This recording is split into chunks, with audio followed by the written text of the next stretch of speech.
Aaron Rodgers, four-time NFL MVP. In addition, he's won a Super Bowl champion as well. Now plays for the Pittsburgh Steelers in what might be his 22nd or 23rd year. And a question came up about his retirement. So if you know anything about Aaron Rodgers, many of you may not, because you may not follow football, but he was very, very, very vocal during the whole jabademic. And in fact, all of the media who were political reporters all of a sudden became sports reporters and decided they were going to attack what Aaron Rodgers was saying. They were saying that he had no right to say what he said. He's a public figure. He should be encouraging everybody to go ahead and take the jab. He wouldn't do it, and pretty much became what they would say anti-vaxxer. And they couldn't control him, which is one of the problems they had with him. So I want to show you something before I get to the video. SB found this and put it up here. What you're going to see, let me play the video first, because the video first ties into what President Trump just said. But there's two things with what's going on here. First, we got the whole problem with the WNBA. So I'm not sure if you've been following that, because it's interesting that both these subjects are hotbeds for what President Trump has been talking about. He's been talking about it for quite some time, the whole Transformers, boys and women's sports. And it's almost like ESPN and the WNBA walked dead into a trap. And if you've been following anything regarding this, it has basically consumed the WNBA. Sophie Cunningham, the blondie that did the point and protected, I don't know how she's going to go moving forward, Caitlin Clark, she went out and was talking very vocally about keeping men out of women's sports. Well, that all blew up because the coach of the other night where she was playing, I showed it last night, she wore a jersey that said, we got to protect the trans kids. Doesn't make any sense. Doesn't make any sense whatsoever. But she stepped into that. So this happened today. This is Clay Travis who took over the Rush Limbaugh situation. For a head-to-head basketball game between the defending WNBA champion Las Vegas Aces and a boys high school state title team of my choice. If the Aces beat my team, I will give them $10 million. I know you do have the $10 million, Clay. Why are you so willing to put it on the line here for this challenge to the WNBA? Because the WNBA has right now a lot of coaches that are coming out, including in the last day or two, saying, hey, if a man identifies as a woman, he should be able to play in the WNBA. I think that is absolutely ludicrous. It's absurd. The WNBA commissioner has not spoken out in favor of Sophie Cunningham or even just in favor of basic rules. It's called the WNBA because it's the Women's Basketball Association there, right? If they are going to allow men to play, I think we should have an actual game, not NBA players against WNBA players, high school boys. Let me pick a team. I will put it on pay-per-view. We'll donate all the profits to Tunnel to Towers for wounded warriors, for the families out there that they're helping to take care of, first responders. You know Frank Siller. They do incredible work. We'll put it on pay-per-view. If the high school boys win, I will give them $10 million. If the WNBA team wins, I will give them $10 million. I think we would raise tens of millions of dollars for charity, and I'm putting my money where my mouth is. If the WNBA really doesn't believe that men are that much better than women at basketball, then the champion of the WNBA should be able to beat a bunch of high school boys. So far they haven't responded. They always talk about how they want more money. This is more money for one basketball game than has ever been paid to win in the history of the sport. All right. I wouldn't hold your breath. No, I would not hold my breath. Now it gets even worse because the woman who complained that Sophie Cunningham was being bad to the trans kids and that they should let boys play in girls' sports, Well, somehow she didn't want them playing, well, where it would matter to her. Listen to this bunch of hypocrisy. We had more women coaching college basketball before Title IX, after Title IX, when it became more important and more investment. That was code for. And you got well, paid it's a man's more. job. Got paid Yep. more. Became a man's job. And so to this day, we still don't have more women coaching in college basketball than we do men. So that same thing, apply that same thing.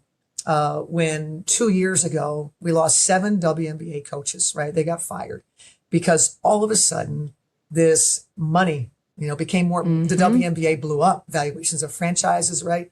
In comes the NBA folks again, who had cast us aside for many years. In they come again, right?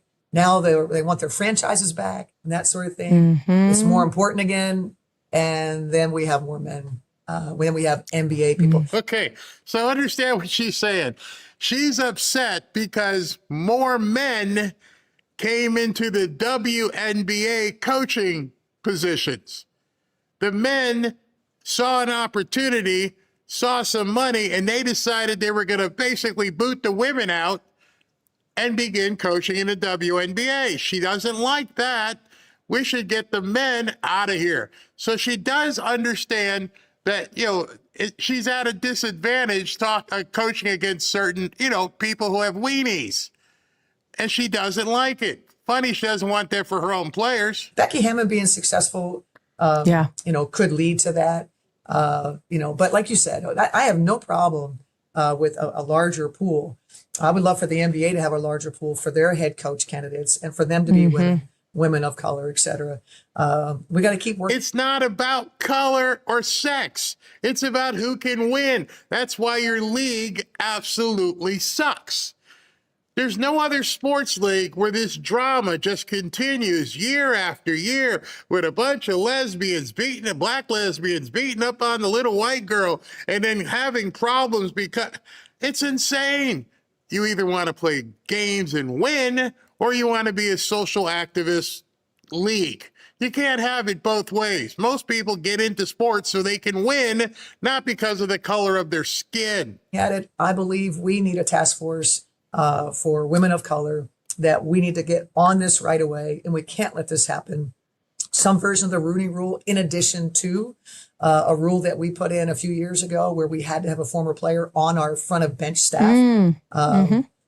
We don't talk about that very much. I don't know that it's actually still an enforced rule. A lot of us have that anyway, but I think we need a combination of things to do better. And if, people don't think that that's the right path and they say the best person for the job, they're not looking around at history and history. Whoa. See, the WNBA commissioner right now should fire her. They don't care about winning. You got people investing billions into this league, and it's being run by people who say it's more important that we have people that are female and black, and it shouldn't be meritorious.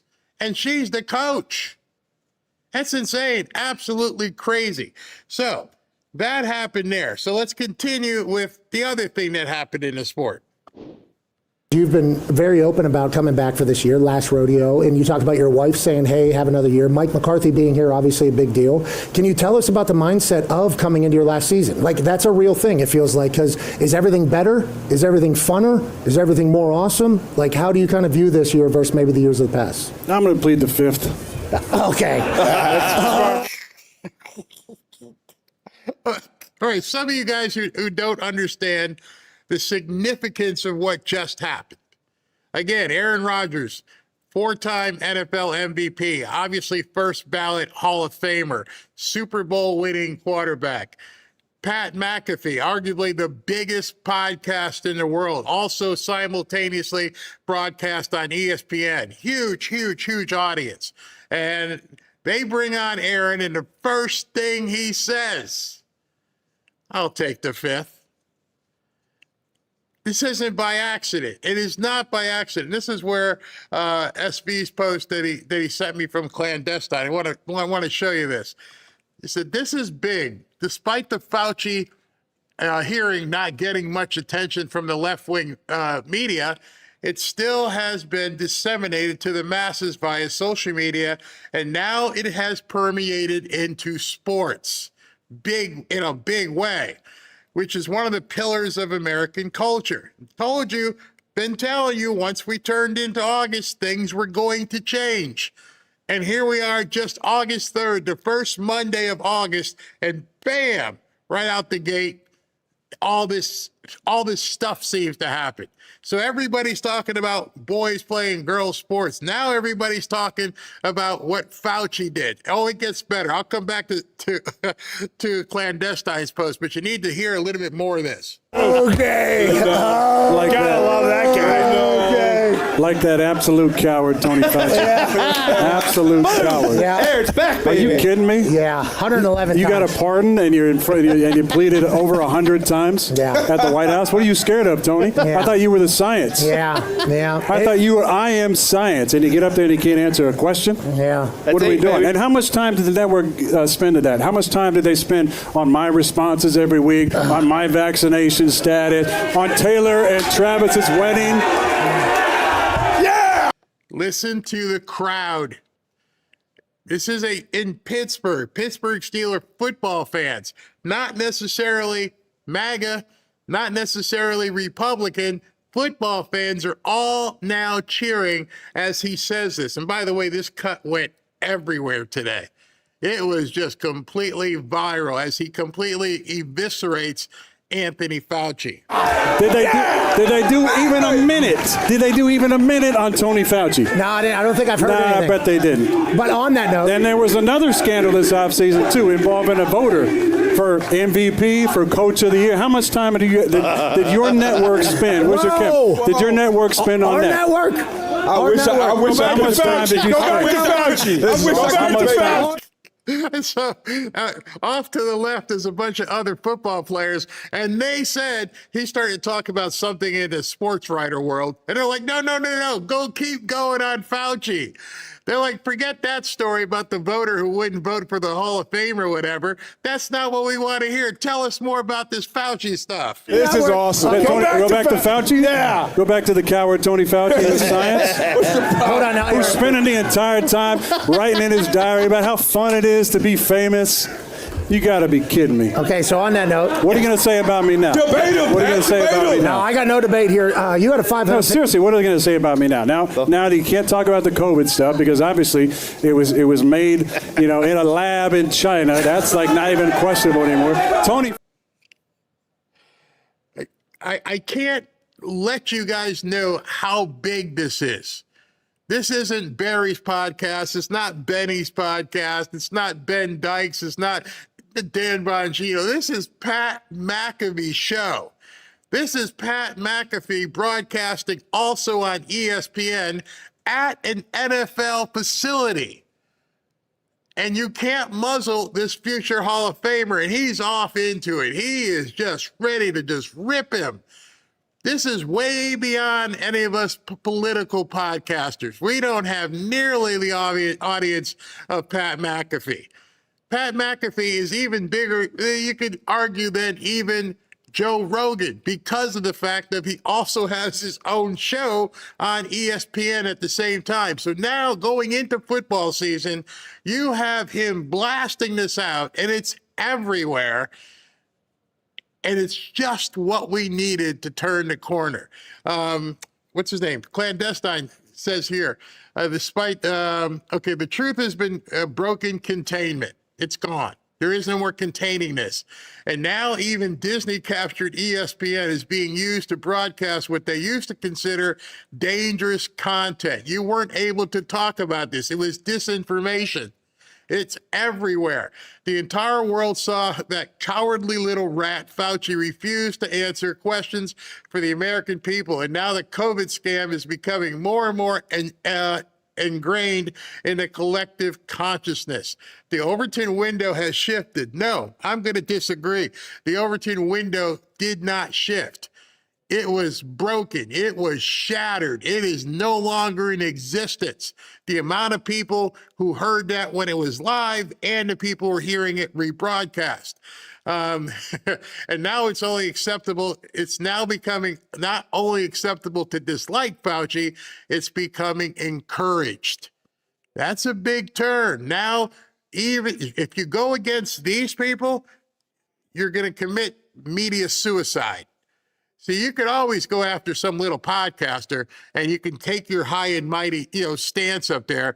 You're not going to take a swing at a top NFL player and the McAfee show.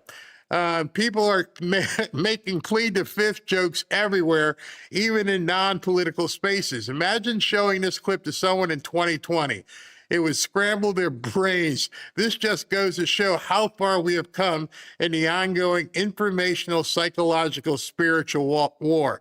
Truth eventually wins. And he continues. Fauci is an absolute criminal. I'm on good terms with my family. I'm on good terms with my family. What are you going to say now? What are you going to say now? I want to let you know, it's been a fun ride for you, I would assume, over the last couple. It's been a great life and a great career. And it's nice. All right, so now Pat is, he's trying to be a nice host. You got the stuff out about Fauci. Let's talk about your family that you've reconsoled with because they didn't like the fact of what you were doing, and you're recently married. Let's talk more about that. Aaron ain't done yet. To be sitting on this side now, especially after that coward played the fifth over 100 times. Okay. I thought you had a part in there, Tony. Why couldn't you answer one question the entire time? Okay, we got 4 minutes until the heart out. Yeah, I got 4 more minutes in, but we keep this shit going. Keep it going. Anything else? I got at least 4 minutes. Okay, There's a lot of silence, though, but I will say this. I gotta give flowers to Stephen A. Smith, my old friend Stephen A., because he was man enough to actually admit and apologize to Kyrie Irving. Yes, so I got to give a shout out to my guy, Stephen A. You are not a coward. I appreciate you. Okay, can we talk about, we'll wrap up that conversation. Other than that, there's been a lot of silence, I feel like, like 19 seconds about one subject. Oh, don't talk about that. We can talk about Rex Ryan's foot fetish, but please don't talk about, anything else right now. Don't talk about, any scandals involved. Don't talk about, pop culture. Talk about Taylor and Travis's wedding. Yeah, what do the insiders know about that? But don't talk about, shit that actually has to do with our business or righting wrongs. Can we remind people? Can we remind people a little bit why you're doing all this? Can we remind people? No, I don't care. Okay, so now Pat's going to tell everybody. And they obviously knew this was going to happen. Can we tell people why you're going after Fauci? And like I said earlier, they went after him. The entire sports liberal media went after him. And I'm interested to hear what Stephen A. Smith says as he mentioned Stephen A. He's like, you're even seeing it now.